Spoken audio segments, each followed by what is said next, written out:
আমাদের জলঙ্গিতে একটি বড় মন্দির আছে, জলঙ্গিতে একটি বড় মন্দির আছে।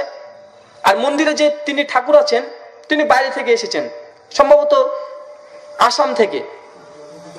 তো একদিন আমরা পরিকল্পনা করলাম যে ঠাকুর মশাইকে আমরা দাওয়াত দেব।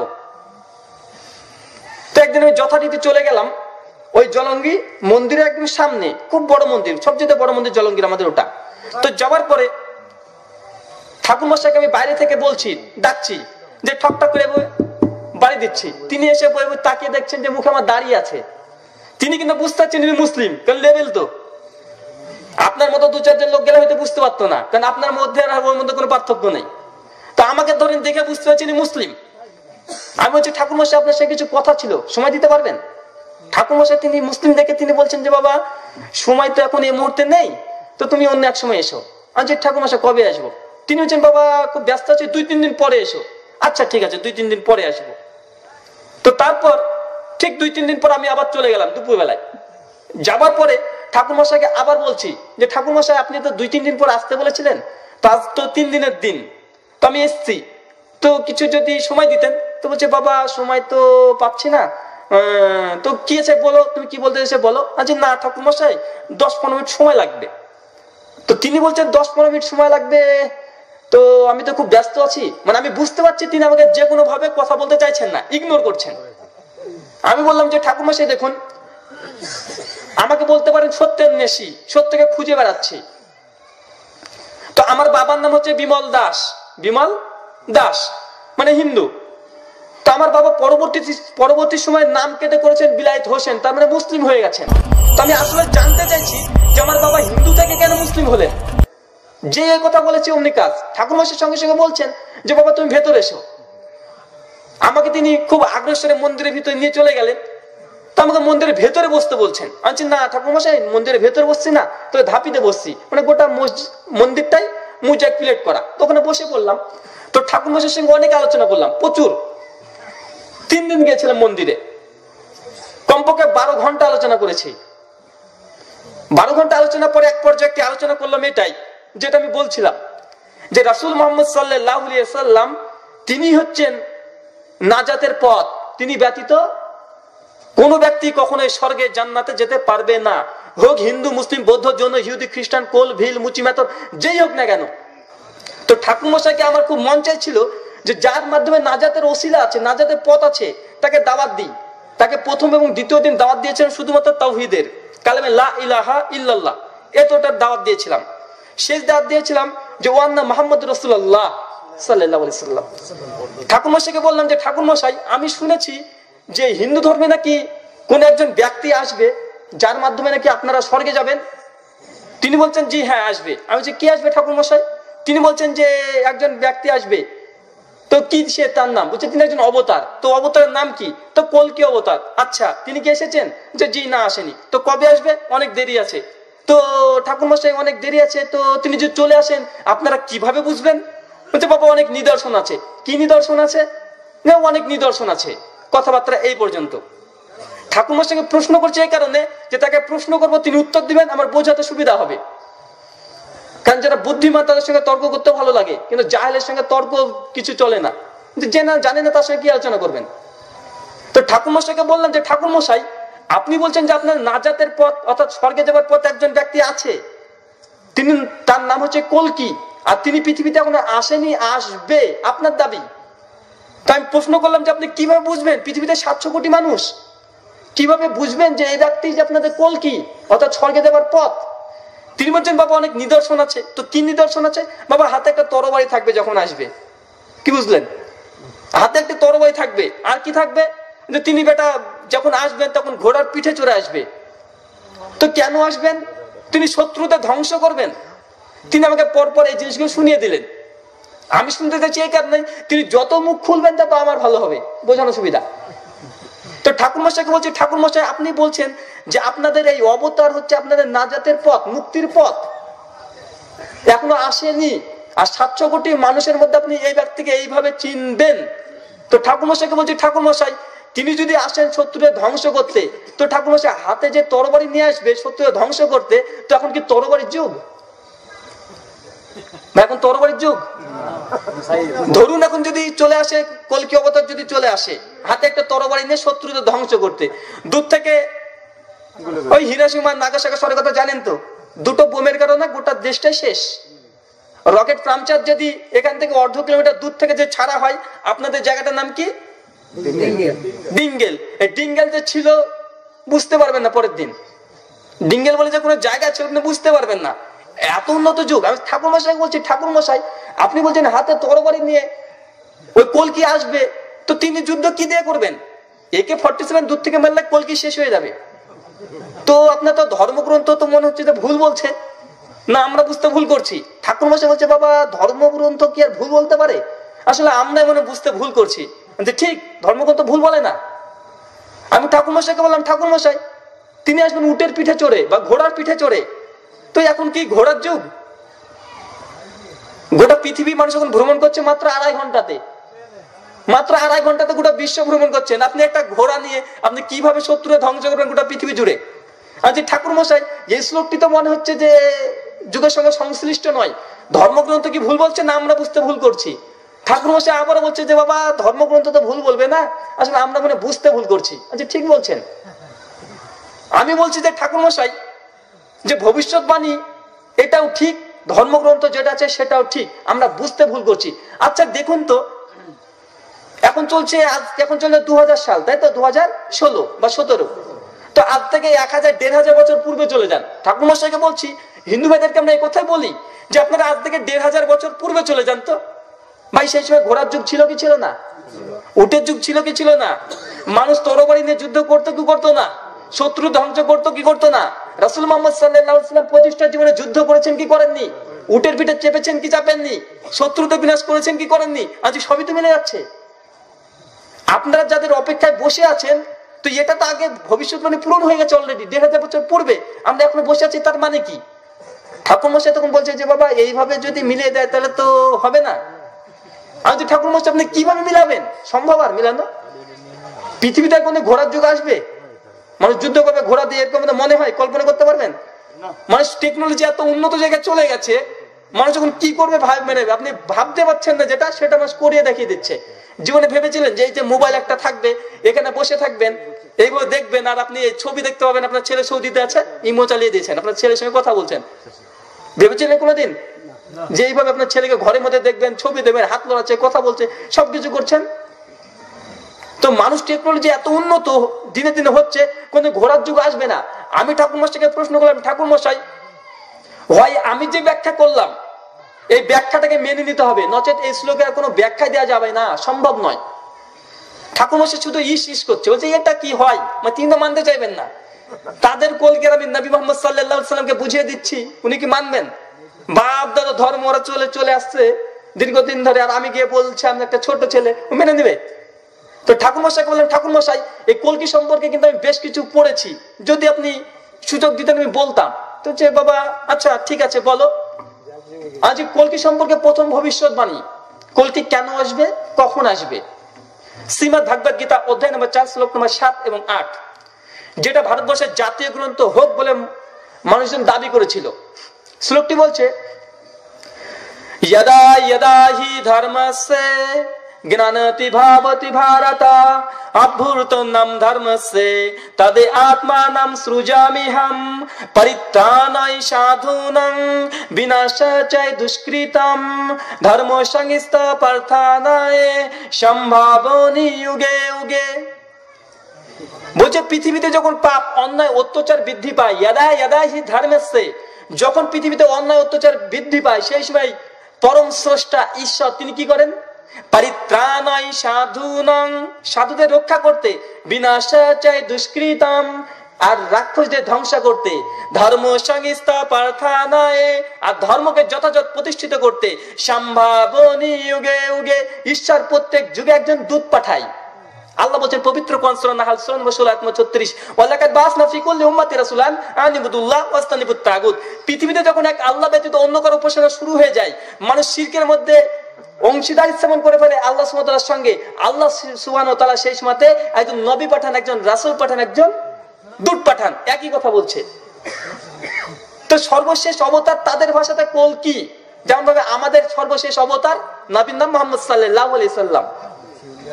তো সেই সময় ঠাকুরমশাইকে বললাম যে প্রথম ভবিষ্যৎবাণী শ্রীমদ্ ভাগবত মহাপুরাণ অধ্যায় নম্বর 12 শ্লোক নম্বর 2 মন্ত্র নম্বর 18 থেকে 20। এই ব্যক্তিকে কিভাবে চিনবেন? 700 কোটি মানুষের মধ্যে বলছে, সম্ভালা বিষ্ণু যশস্য গৃহপদুর ভাব মহাম সুমাতান মাতারি বিভকন্যা দৈনিতান নিদেশাত। প্রথম শ্লোক বলছে সম্ভালা বিষ্ণু যশস্য গৃহ।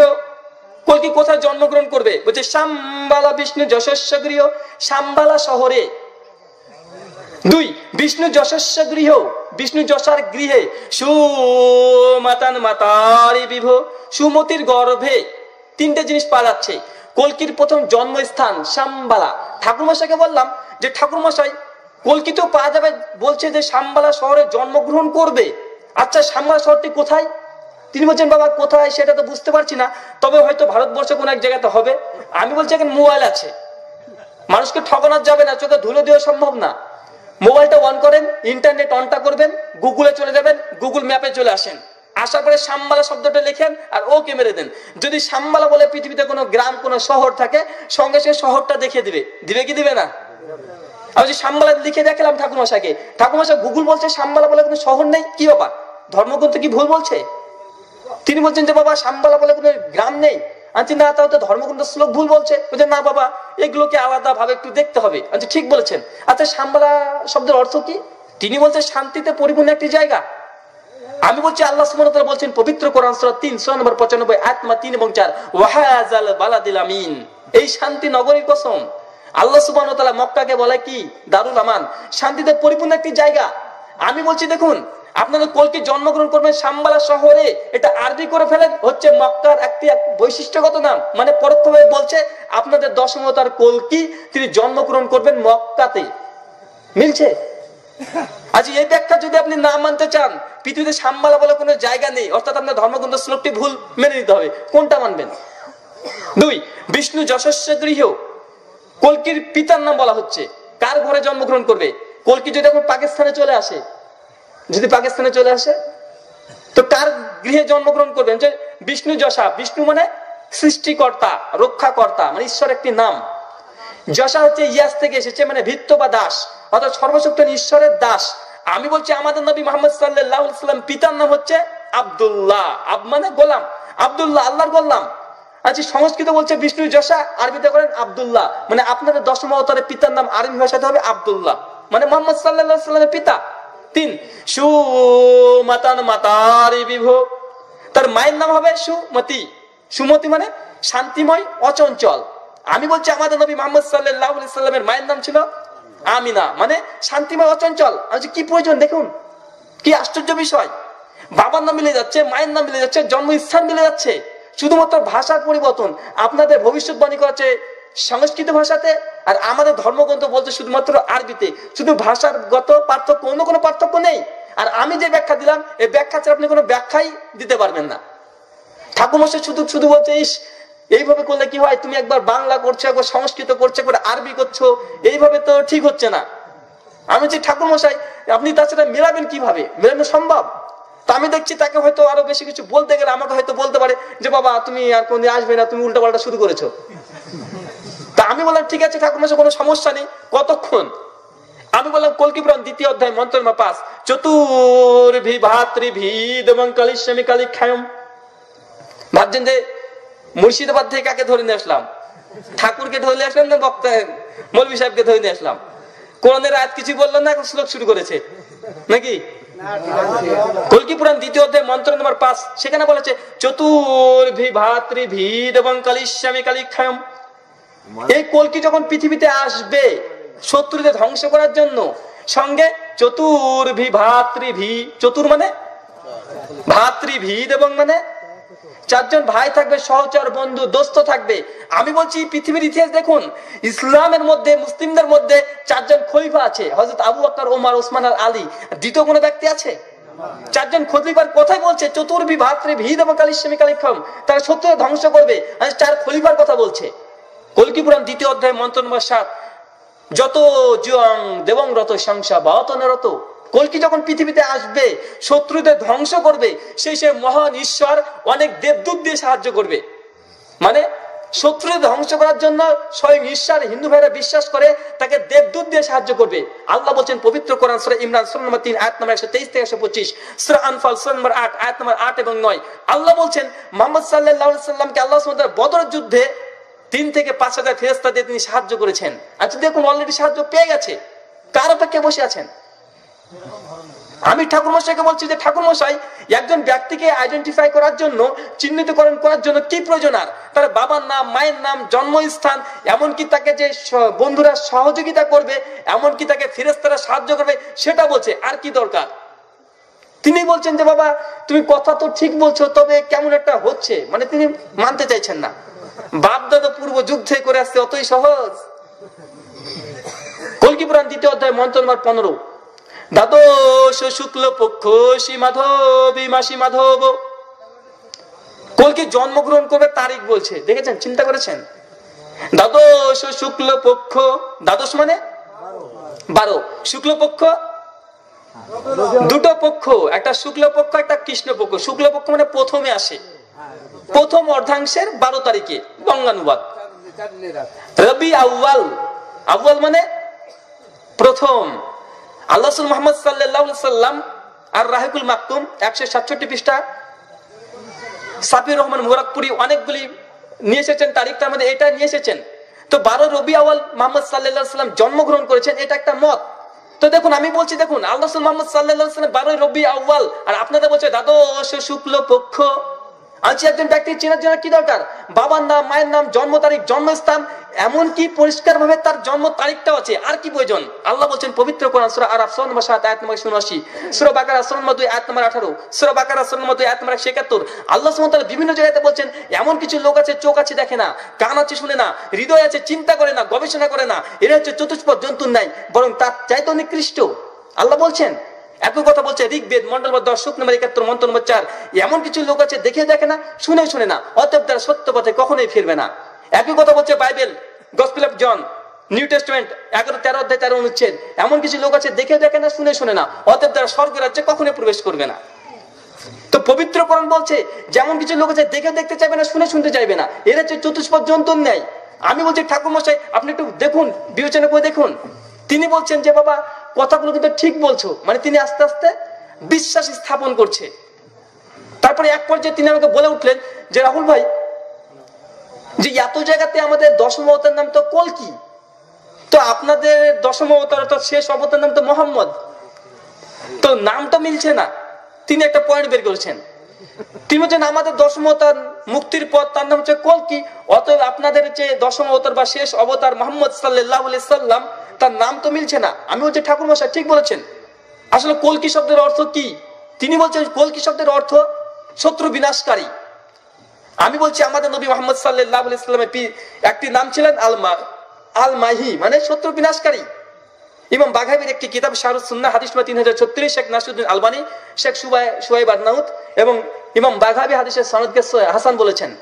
3036 নম্বর হাদিস, আল্লাহ রাসূল বলেন আমার অনেকগুলি নাম আছে, মুহাম্মদ, আহমদ, আল মাহি, আল আকিব, অনেকগুলি নাম। আল মাহি মানে শত্রু বিনাশকারী, আমি হচ্ছে সংস্কৃত মানে আল কল্কি, আরবি যদি করেন আল মাহি, হচ্ছে নামটা মিলে যাচ্ছে, আর কি দরকার? তিনি বলছেন যে রাহুল ভাই নামটা যদি থাকতো তাহলে কতই না ভালো হতো। মুসা আলাইহিস সালাম বলেছিলেন, মুসা আলাইহিস সালাম বলেছেন যে আল্লাহ সুবহানাহু ওয়া তাআলা তোমাকে তো বিশ্বাস করি, কিন্তু তুমি যদি একবার আমাকে দেখা দিতে তাহলে অন্তরটা কি খুশি হয়ে যেত। একজন নবী তিনি বলছেন আমি তো বিশ্বাস করি, আমার অন্তরে কোনো ইমানের ত্রুটি ঘাটতি নেই, তবে একবার যদি দেখা দিতে কতই না উত্তম হতো। তো ব্যক্তি বলছে যে রাহুল ভাই যদি নামটা থাকতো তাতে কোনো মতভেদ হতো না, তিনি নামটা দেখতে চাইছেন। আমি ঠাকুর মশাইকে বললাম যে ঠাকুর মশাই আপনার এই ঘরে কি কোনো লাইব্রেরি বা কিছু আছে, মন্দিরে বই? জি রাহুল ভাই আছে। তো কি আছে? তো ভাগবত পুরাণটা আছে। আচ্ছা জি নিয়ে আসুন, ওতে কাজ হবে। তো তিনি নিয়ে আসলেন, নিয়ে আসার পরে বলছি ঠাকুর মশাই এই ভাগবত মহাপুরাণের 2য় অধ্যায় মন্ত্র নম্বর 76, সময় কত হচ্ছে বলবেন কি? আনলিমিটেড। 2য় অধ্যায় মন্ত্র নম্বর 76। আমি ঠাকুর মশাই বললাম 2য় অধ্যায় মন্ত্র নম্বর 76টা একবার খুলে দেখুন তো। তিনি এবং পৃষ্ঠা উল্টাছেন, এবার তিনি মন্ত্র নম্বর 76 খুঁজছে, খোঁজার পরে তিনি প্রথমে পেয়ে গেছেন 2য় অধ্যায় 76 নম্বর মন্ত্র, মানে প্রথমে আছে 13 পৃষ্ঠা। গীতা প্রেস গোরক্ষপুর থেকে ছাপানো, যেটা 13 পৃষ্ঠা। তো তিনি এভাবে পড়ছেন, একবার শেষের দিকে চলেছেন 76 মন্ত্র। তিনি পড়তে পড়তে শেষের দিকে এসে তিনি মুখে আর কিছু তুলছেন না, যে ঠাকুরমশাই কি ব্যাপার বলুন, কি পেয়েছেন? তিনি বলছেন যে রাহুল ভাই এই শ্লোকটি এখানে আছে। মানে তিনি তাজ্জব হয়ে গেছেন।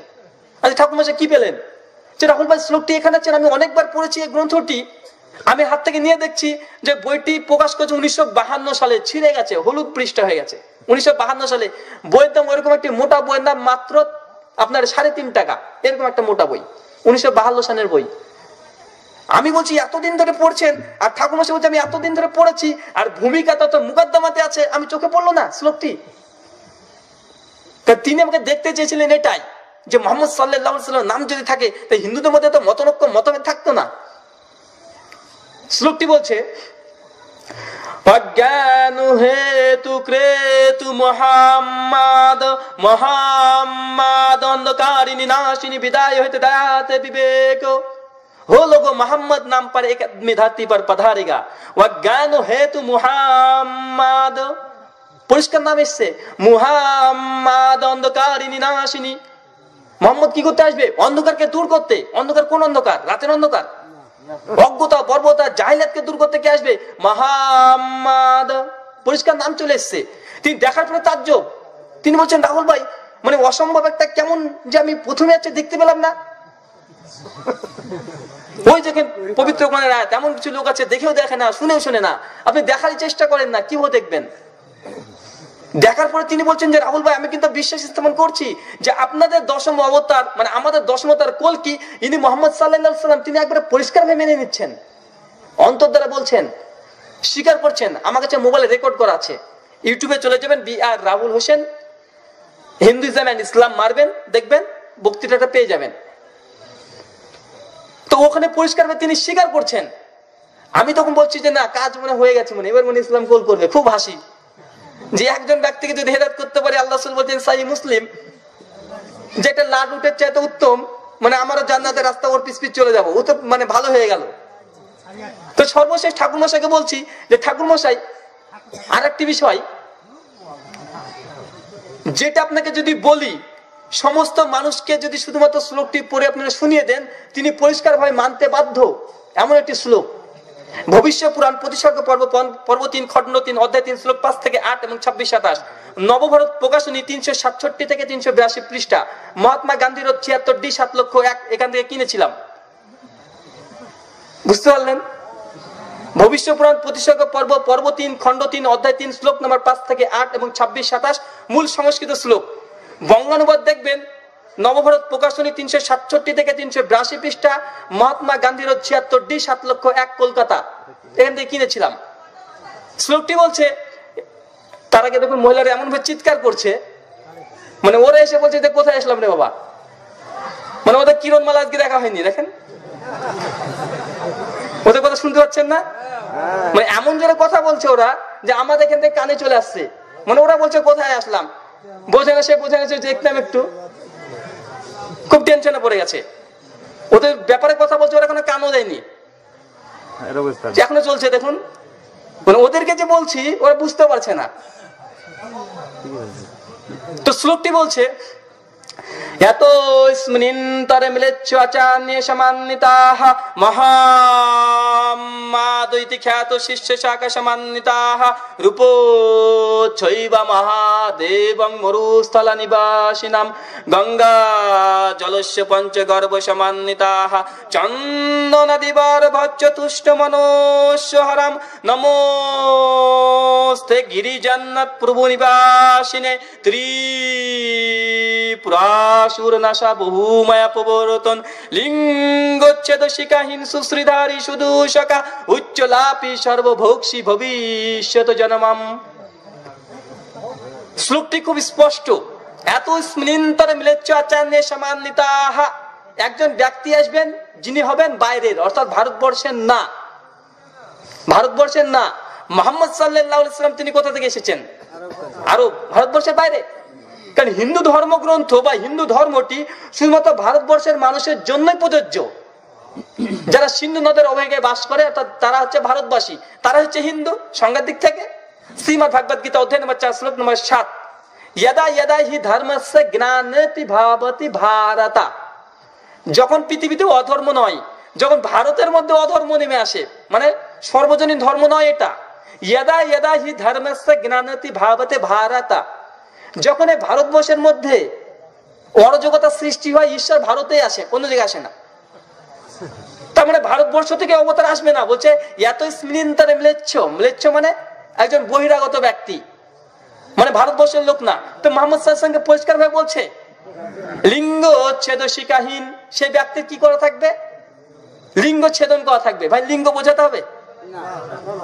কারা লিঙ্গ ছেদন করা থাকে? মানে খাতনা দেওয়া থাকবে সেই ব্যক্তির। শিকাহীন মানে তার শিখা থাকবে না।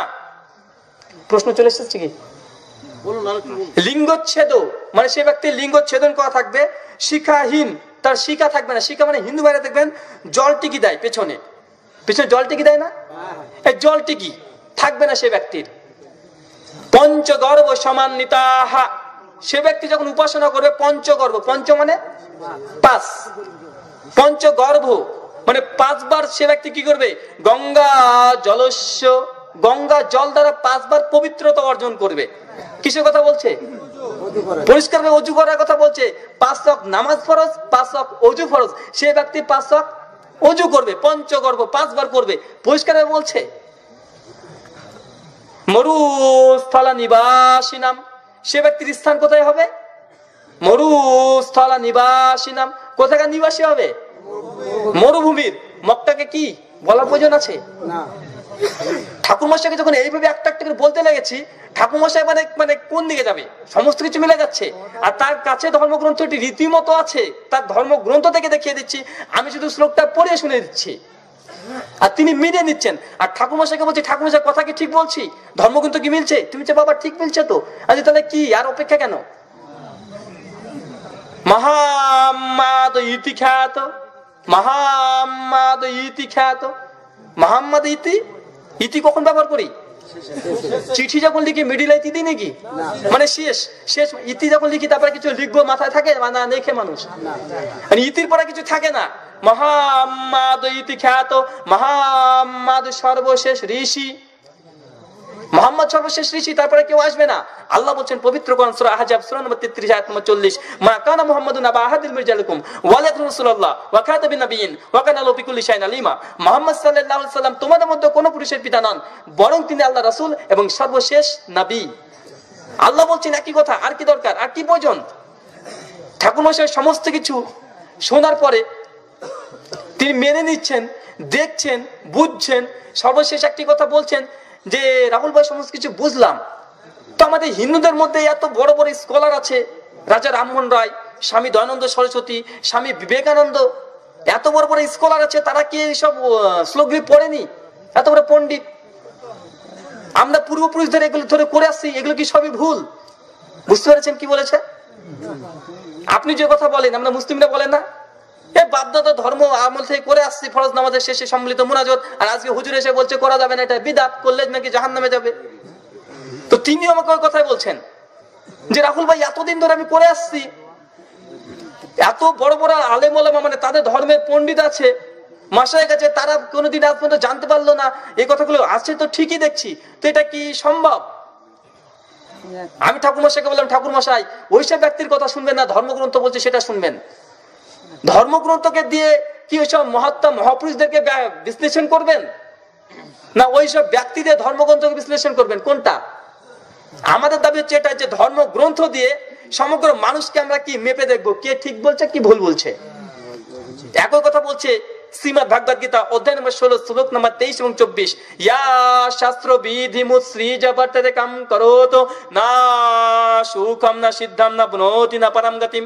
হে অর্জুন, যারা ধর্মগ্রন্থ ছেড়ে দিয়ে নিজের খেয়াল খুশির অনুসরণ করে, যজ্ঞ করে, পুজো করে, অর্চনা করে, না সুখম না সিদ্ধাম না বনোতি না পরম গতিম, সে কখনো সুখ লাভ করতে পারে না, কখনো স্বর্গের রাজ্যে প্রবেশ করতে পারে না। স্বর্গের রাজ্যে প্রবেশ মানে জান্নাতে যেতে পারে না। অর্থাৎ ধর্মগ্রন্থ বাদ দিয়ে আপনি যদি নিজের ইচ্ছা খেয়াল খুশি অনুসারে যজ্ঞ করেন, পুজো করেন, অর্চনা করেন, আপনি কখনো জান্নাতে যেতে পারবেন না, আপনার ধর্মগ্রন্থ বলছে। সর্বশেষ ঠাকুর মশাই সেদিন চলে গেলাম, একদিন ফোন করে তিনি আমাকে বলছেন যে রাহুল ভাই একটা জিনিস মনে করবেন না। তো কি, যে আপনি আমাকে ফোনও করবেন না আর কোনোদিন মন্দিরে আসবেন না। আমি বুঝতে পারলাম না যে হঠাৎ এই কথা বলছে কেন, ভালো সম্পর্ক আমার সঙ্গে। তিনি বলছেন না বাবা আসবেন। আমি ঠাকুর মশাই ঠিক আছে, আর কোনদিন যাবো না, ফোনও করবো না। তো ঠাকুর মশাই একটা প্রশ্ন ছিল, শেষ প্রশ্ন, তো আচ্ছা কি বলুন, তো আমাকে নাচতে বলার কারণ কি? তিনি বলছেন রাহুল ভাই, আপনার সঙ্গে যখন আমি কথা বলি বা আলোচনা করি তখন আমার ঈশ্বরের প্রতি আমার ভক্তি উঠে যায়। কি বুঝলেন? তিনি বলছেন পরিষ্কার ভাবে যে আপনার সঙ্গে যখন আমি আলোচনা করি তখন আমার ঈশ্বরের প্রতি ভক্তি উঠে যায়। মানে তিনি বুঝতে পারছেন যে আসলে আমি যে কথাগুলো বলছি সেটা মানে অস্বীকার করার কিছু নেই, কিন্তু যেহেতু তিনি দীর্ঘদিন ধরে করে আসছেন, বাপদাদা পূর্বপুরুষ থেকে করে আসছেন, তা তিনি ছাড়তে চাইছেন না। বা এই ব্যক্তির পরিণাম কি হবে? সত্য বিমুখ, সত্য জানার পরে অস্বীকার অমান্য করছে। এই ব্যক্তির পরিণাম যেমন পরিণাম, আমি ঠাকুরমশাইকে সেদিনকে বললাম আচ্ছা ঠাকুরমশাই ঠিক আছে, আমাদের কাজ ছিল আমাদের কাজ হচ্ছে শুধুমাত্র কি প্রচার করা, আমাদের কাজ শুধুমাত্র প্রচারই করা। আমাদেরকে আল্লাহ সুবহানাহু ওয়া তাআলা কোন নবী রাসূলকে দারোগা রূপে প্রেরণ করেননি। দারোগা মানে জোরপূর্বক নিয়ে আসতে হবে তাদের কাজ, কিন্তু আমরা তো দারোগা নয়, তা আমাদের এমন ঠিক কাজ নয়। আমি শুধুমাত্র বললাম যে ঠাকুরমশাই আমার কর্তব্য ছিল এটাই যে কালেমা লা ইলাহা ইল্লাল্লাহ ওয়া আন্না মুহাম্মাদুর রাসূলুল্লাহ সাল্লাল্লাহু আলাইহি সাল্লাম, এই দাওয়াতটা আপনার কাছে পৌঁছে দেওয়া।